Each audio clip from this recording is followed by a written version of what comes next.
बच्चों, आज होगा आपका पार्ट 5 और चैप्टर वही लाइट। ये पार्ट 5 है। मैं उम्मीद करता हूं कि आप पहले 4 पार्ट देखकर आ चुके होंगे। अगर किसी ने वो नहीं देखे हैं, अगर वो सीधी उसको 5 वीडियो मिल रही है या वर्तनांक देख रहा है, तो मैं उसकी जो लिंक है वो डिस्क्रिप्शन में डाल दूंगा, चारों पार्ट की 1 बाय 1 वो देखकर आ जाना उसमें। आज हम टॉपिक स्टार्ट करेंगे प्रकाश का अपवर्तन। हर टॉपिक एक एक पार्ट में एक एक टॉपिक लिया गया है, जिससे चीजें आराम से आपकी समझ में आ चुकी है। प्रकाश का अपवर्तन क्या होता है? जब प्रकाश किरण एक माध्यम से दूसरे माध्यम में प्रवेश करती है तो वो अपने मार्ग से विचलित हो जाती है। विचलित होने की यह घटना प्रकाश का अपवर्तन कहलाती है। सीधी सीधी तो डेफिनेशन है कि आपको ये याद करनी है, सीधी डेफिनेशन। इसके बाद क्वेश्चन आता है कि अपवर्तन के नियम क्या हैं। आपतित किरण, अपवर्तित किरण तथा आपतन बिंदु पर अविलंब तीनों एक ही तल में होते हैं या होने चाहिए। पहला नियम। दूसरा नियम, आपतन कोण की ज्या मतलब साइन, और अपवर्तन कोण की ज्या यानी कि साइन का अनुपात एक नियतांक होता है। इसे स्नेल का नियम भी कहते हैं। मतलब sine i upon sine r is equal to mu, और म्यू क्या है? नियतांक है। क्लियर? अच्छा, वास्तव में अपवर्तनांक होता क्या है? जैसे कि आप यहां इस फिगर में देख पा रहे होंगे कि इसके अंदर एक चम्मच रखी हुई है जिसका शेप अंदर जाके बदल रहा है। बदल रहा है ना? तो यही मतलब अपने पाथ से सीधी जो रेज जा रही है वो वास्तव में क्या हो जाती है? वो चेंज हो जाती है। उसका पाथ चेंज हो जाता है। जो भी चीजें हैं तो मैं टेढ़ी दिखाई देंगी, कुछ भी चीज हो। या इसके अंदर अगर आप ऊपर से देखते, यहां से देखते और यहां से ऊपर से हम नीचे की तरफ अगर देखते तो हमें इस पानी का तल यहां की जगह यहां दिखाई देता, कुछ उठा हुआ दिखाई देता है। ये सभी अपवर्तन के नियम के अपवर्तन के उदाहरण हैं। इसके बाद जो म्यू है, म्यू क्या होता है? इस नियतांक म्यू को पहले माध्यम के सापेक्ष दूसरे माध्यम का अपवर्तनांक कहते हैं। मतलब यहां से अपवर्तनांक की डेफिनेशन भी यही हो जाएगी, आप लिख लेना। किस जो आपका म्यू है वो पहले माध्यम के सापेक्ष दूसरे माध्यम का अपवर्तनांक होता है। अपवर्तनांक की डेफिनेशन याद कर सकते हैं। इसके बाद जो हम पीछे बात कर रहे थे कि पाथ का चेंज होना, ये डायग्राम भी आपको अपवर्तन में बनाना होगा। इसे बनाओगे तो बहुत ज्यादा अच्छा रहेगा। यहां से ये जो रेज आ रही है ये होगी आपकी आपतित किरण। आपतित किरण होगी। इसके बाद ये सीधी जानी चाहिए थी ऐसे करके, बट ये सीधी नहीं गई, ये डावर्ट हो गई इधर, तो अपने मार्ग से विचलित हो गई। और इस विचलित किरण को अपवर्तित किरण बोलते हैं।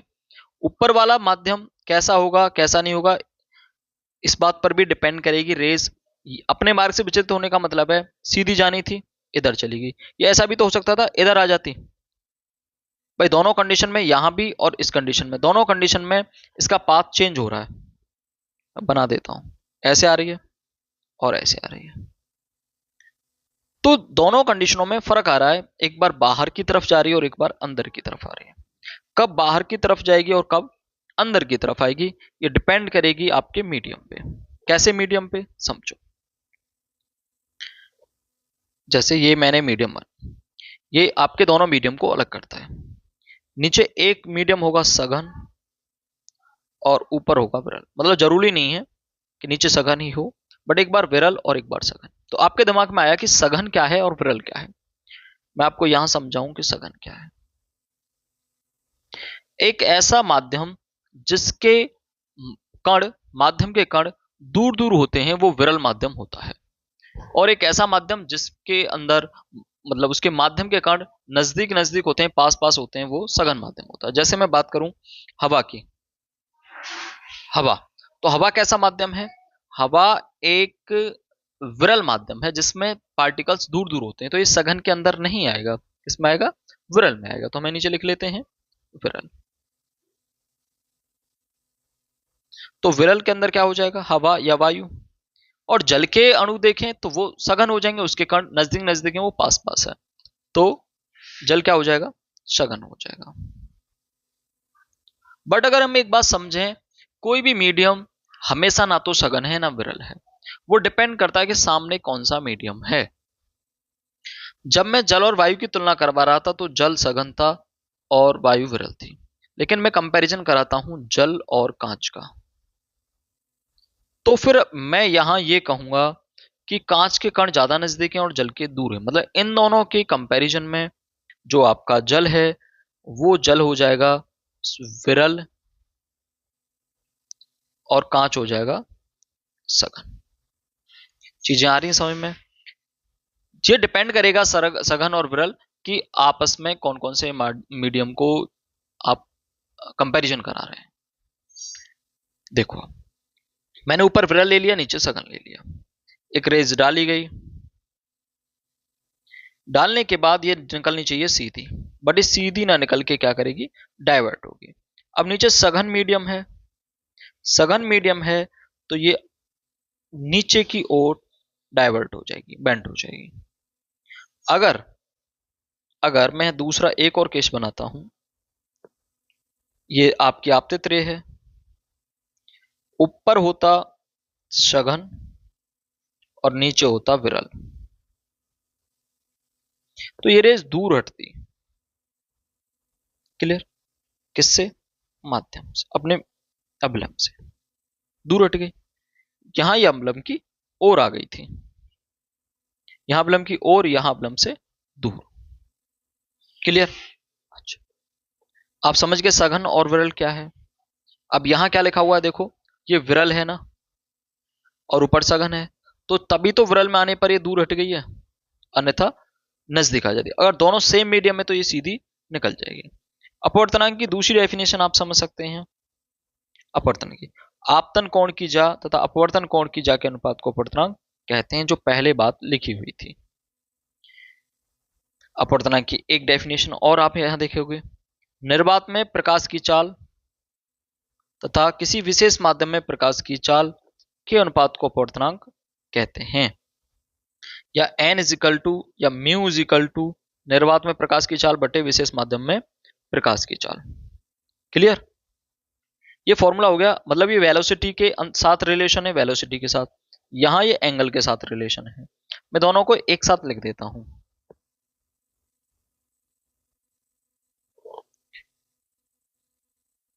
n is equal to sine i upon sine r, और एक n लिखा है velocity in air divide by velocity in specific medium. ये दो फॉर्मूले बन गए आपके। ठीक है, चीजें आ रही समझ में आपके में? जो चीज समझ में नहीं आए उसका आप एक बार कमेंट करके जरूर बताना।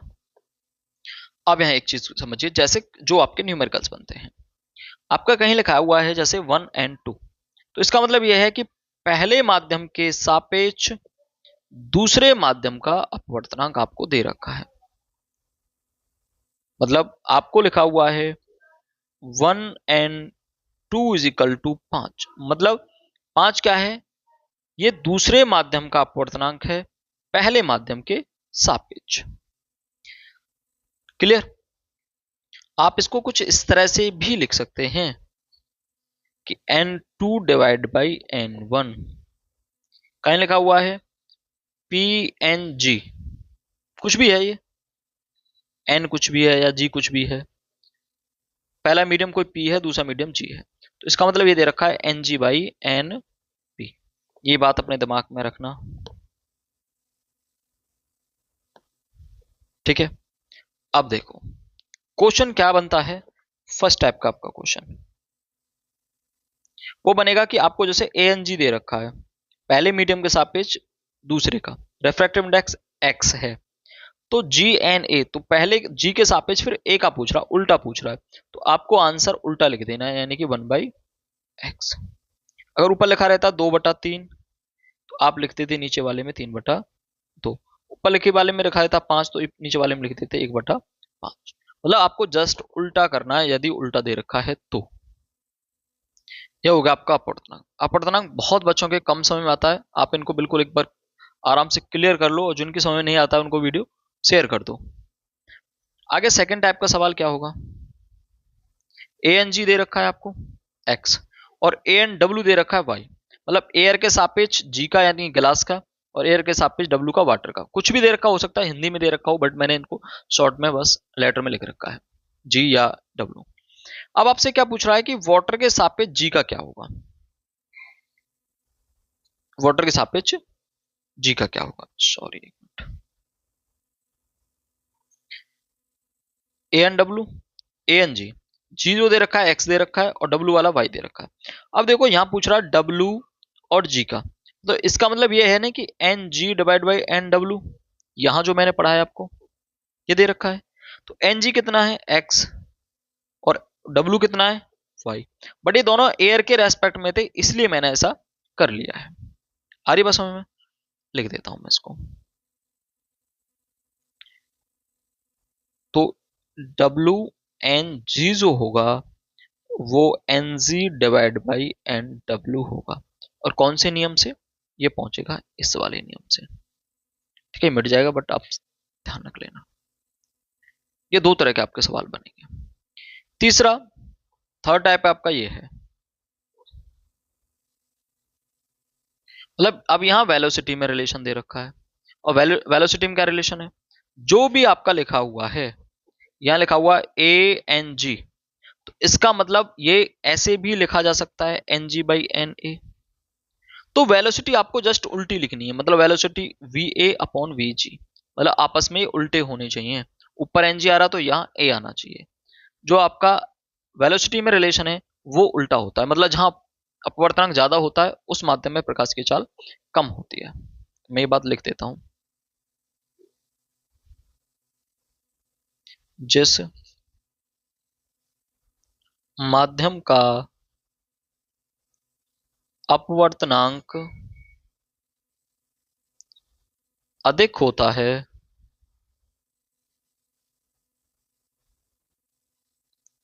उस माध्यम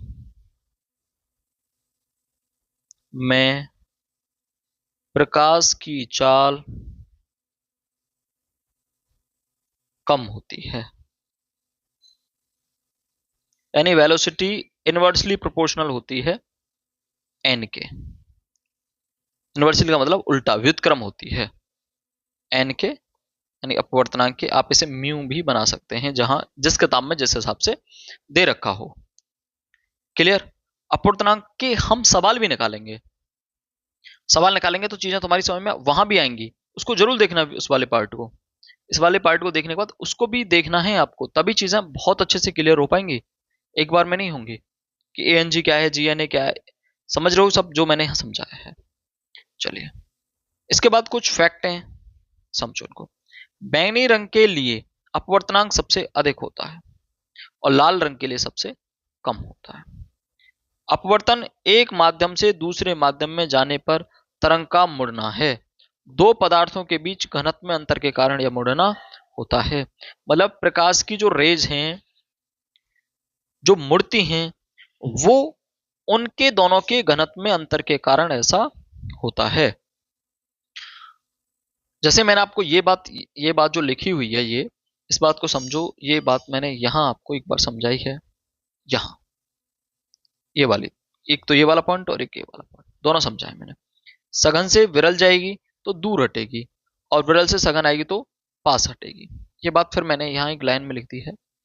यदि जब कोई प्रकाश किरण सघन माध्यम से विरल में जाती है तो वह अवलंब से दूर हटती है, दूर हट रही है ना, और विरल से सघन जा रही है तो फिर वो अवलंब की ओर झुकती है, उल्टा है, सघन से विरल दूर हट रही है और विरल से सघन की ओर झुक रही है।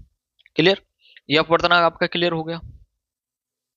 इसके बाद टॉपिक स्टार्ट होता है लेंस, बट मैं लेंस नहीं कराऊंगा, लेंस से पहले इस वाले टॉपिक पे अपवर्तनांक वाले पे मैं कुछ न्यूमेरिकल लेता हूं, ठीक है? चलिए चलते हैं हम उसकी ओर, अब इन क्वेश्चनों को करते हैं। पहला दे रखा है वायु के सापेक्ष कांच का अपवर्तनांक क्या है, मतलब 1.5 है, ए एन कांच को जी से 1.5, कांच के सापेक्ष हीरे का अपवर्तनांक, कांच के सापेक्ष हीरे का 1.6, वायु के सापेक्ष हीरे का अपवर्तनांक ज्ञात करना है। वायु के सापेक्ष हीरे का। हमने पढ़ा है जी एन डी बराबर क्या होगा, n d divide by n g. ये दे रखा है, एन डी आपको निकालना है और एन जी आपको दे रखा है, रख दो value. N d equal to क्या हो जाएगा, एन जी इंटू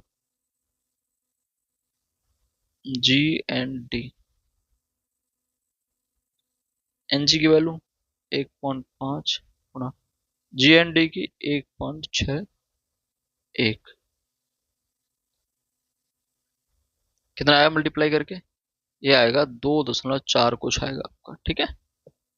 तो ये आपका अपवर्तनांक हो जाएगा किसका, वायु के सापेक्ष हीरे का।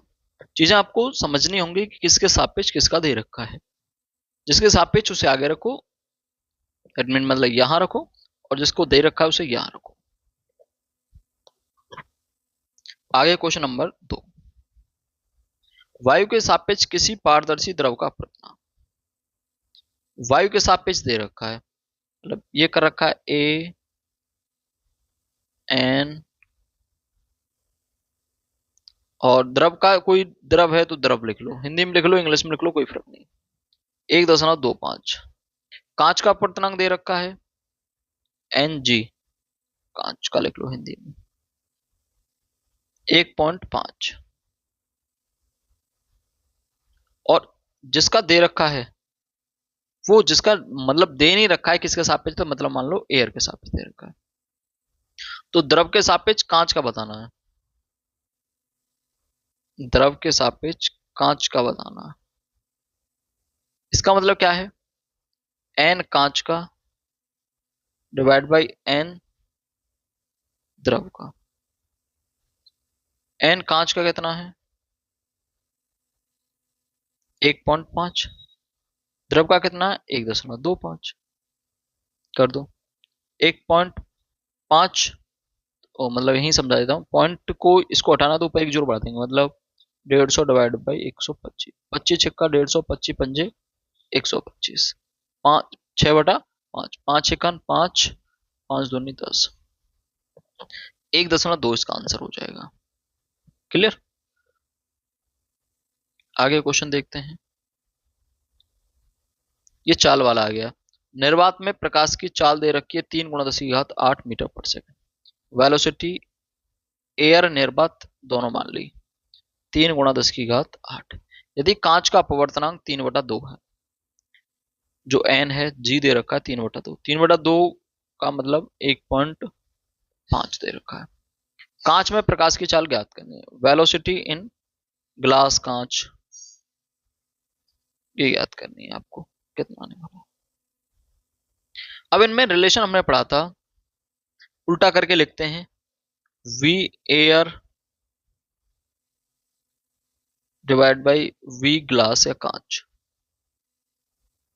डिवाइड बाई कांच को ऊपर रखेंगे n g divide by n, या एयर का नीचे, तो v air 3 × 10⁸ divide by v कांच, कांच का हमें निकालना ही है वेलोसिटी ने glass, is equal to n g, n g कितना दे रखा है 1.5 डिवाइड बाई एन ए। तो एन ए हमेशा कभी दिया हो या ना दिया हो, एन ए हमेशा 1 होता है, तो 1 लिख दो, क्रॉस मल्टीप्लाई कर दो, x बराबर क्या हो जाएगा 3 × 10⁸ डिवाइड बाई 1.5। पॉइंट हटाना है तो ऊपर 0 बढ़ा दो, 15 दूनी 30, तो आंसर आएगा आपका 2 × 10⁸ मीटर पर सेकेंड। अगला क्वेश्चन, हीरे का वायु के सापेक्ष अपवर्तनांक 2 है, एन डी 2 है हवा के सापेक्ष। यदि वायु में प्रकाश की चाल दे रखी है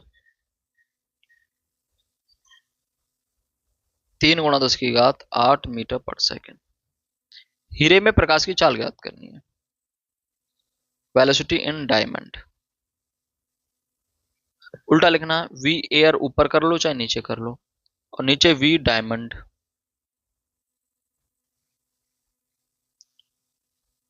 डिवाइड बाई ऊपर एन डी लेना है डायमंड का, नीचे एन ए लेना है।